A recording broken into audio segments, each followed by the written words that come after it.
For the information of everyone, in 2001 to 2004, the first congressman who authored the POW bill is our awardee. He initiated in giving us the independence and autonomy from the Department of Justice. And his wish and his pen had come true in 2007. The POW Law or Republic Act 9406 was born. So our awardee is really one of the deserving awardees for this occasion. Let's give a warm of applause to Congressman Marcelino Libanan from Samar. The Lady Justice statuette as outstanding public servant to a true waray-waray and estihanon, no other than Congressman Marcelino Libanan, Representative 4-Piece Party List.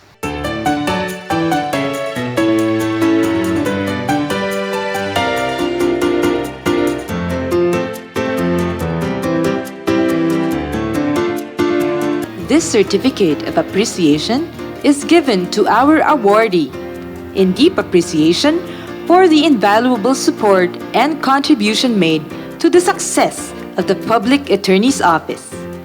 Given on the occasion of the 7th MCLE Accredited National Convention of the Public Attorneys on October 10 to 14, 2022 at the Philippine International Convention Center. Given this day of October in Pasay City, Philippines. Signed, Dr. Persida V. Rueda-Acosta, DSD, Chief Public Attorney. Maraming salamat po sa pag-imbita sa akin dito sa okasyon ng ating 7th MCLE National Convention ng Public Attorneys. Ako po ay chairman noon ng Committee on Justice at i-final ko yung autonomy ng POW Office dahil nakikita ko po na kailangan talaga. At mulang 1,000 na mga empleyado ng POW, ngayon 2,500 na nagtatanggol para sa ating bayan.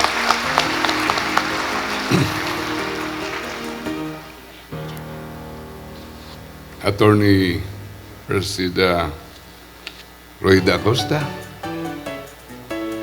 distinguished guests, kasama ko dito ang ating Deputy Chief pala, Attorney Mosing. Of course, ang aking kasama sa 4-Piece Party List, Congressman J.C. Abalos, at si Mrs. Season ng Bulgar. Compañeros and compañeras, fellow public servants, good afternoon. It is my privilege to have been invited as your guest during this 4-day affair of the Public Attorney's Office.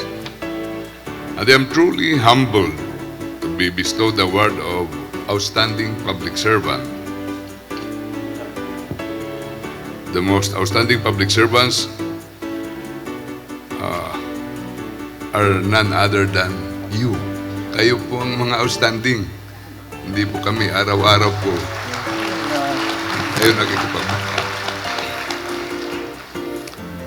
All of us assembled here today know the history of Public Attorney's Office. Its transformation from the office of the Agrarian Council in 1963 to Citizens Legal Assistance Office in 1970s until it became officially known as the Public Attorney's Office in 1987. Even then, however, the POW still hadn't found its home. Until Republic Act 9406, more popularly called the POW Law, became a law in 2007. I was then a congressman chairman of the House Committee on Justice in 2001 to 2004 when I filed this, and refiled in 2004 to 2007, and this was approved by both houses and became a law.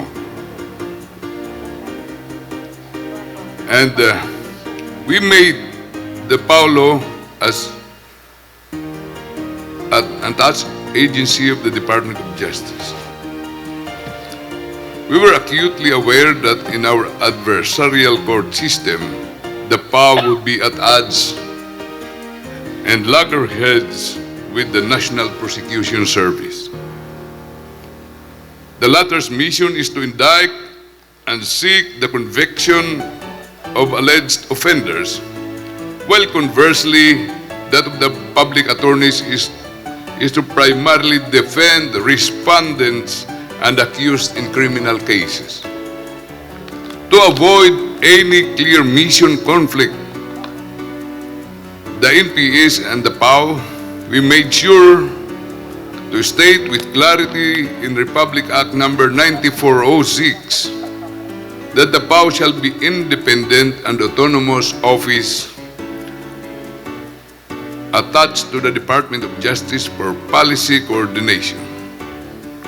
Dito niya nakikita na nakakapagsalita ng ating chief, ng nakakadepensa na nakikita niya yung mga issues because of the autonomy we have given in Congress.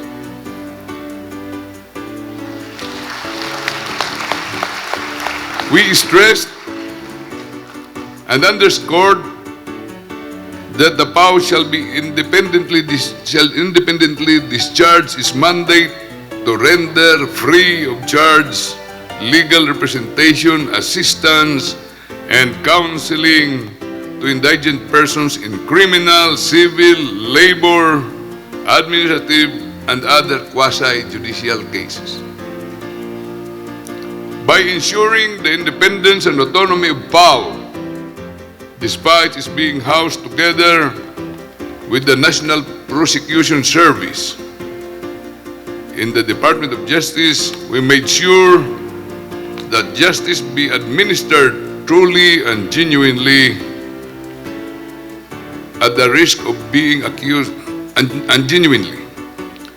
At the risk of being accused of patting myself in the back, I must say, I am very proud I have contributed my part in making the public office attorneys as now we know it.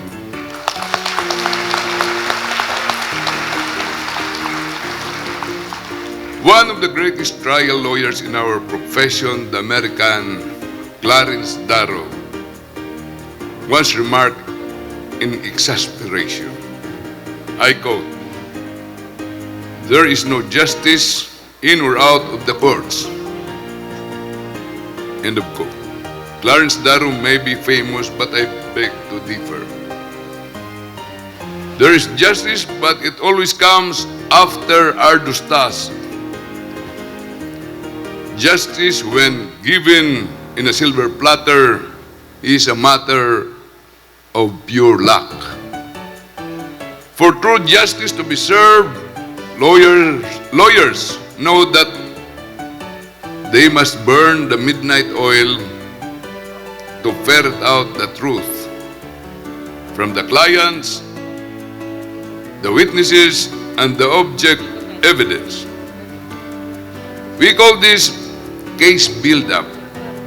Absent a thorough preparation, a lawyer will falter and fail before the bar of justice. I have a friend who has been a lawyer for nearly 4 decades, and he swears to me that the best adversary he ever met in court was a PAO lawyer. He narrated how the PAO lawyer was skilled both in the presentation of defense evidence and in objecting to the prosecution evidence. But that should not be a surprise. After all, PAO lawyers hone and sharpen their legal skills every day during every working week.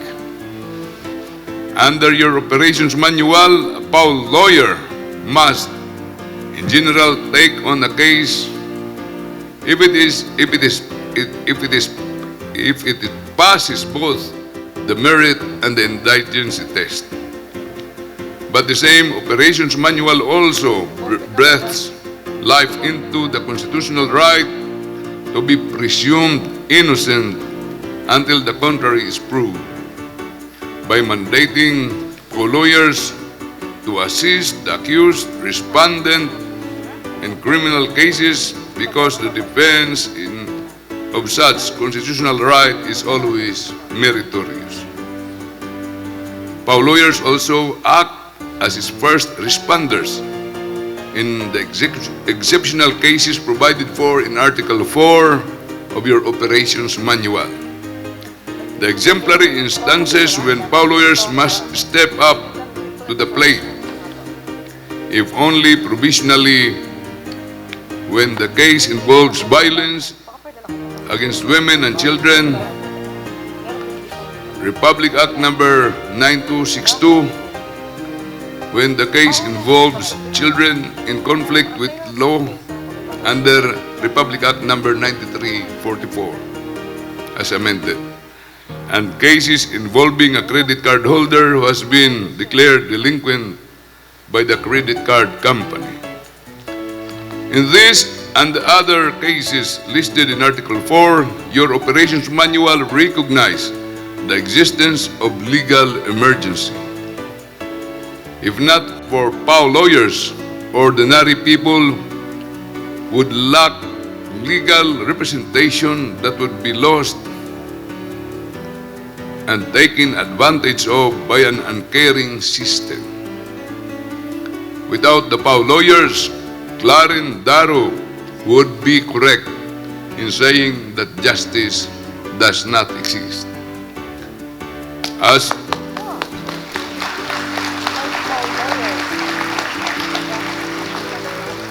As a lawyer like yourselves, I have the greatest respect for those who told day in the day out and in offices and in the halls of justice, taking the cudgels for citizens who are unable to pay for the cost of the litigation and sound legal counsel.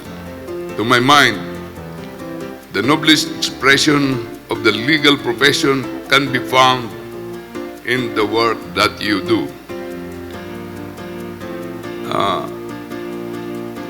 Alam nyo yung when I was commissioner of the Bureau of Immigration, we did not even serve only our citizens, but we also served those who were foreigners. That's why I requested Chief Persida Acosta to give us PAW lawyers who would man our counters in the lobby. Napakaraming foreigners na natulungan natin, at siguro marami ring nawalan ng hanap buhay dahil sa presence ng ating PAW lawyers. Naipakita natin na hindi lang tayo handang tumulong sa ating mamamayan, pati ng mga foreigners, kasi a lot of those foreigners would not know what to do in our country. And we already gave that service before, from 2007 to 2010. Anyway, napakalaki na ng inangat ng ating Public Attorney's Office.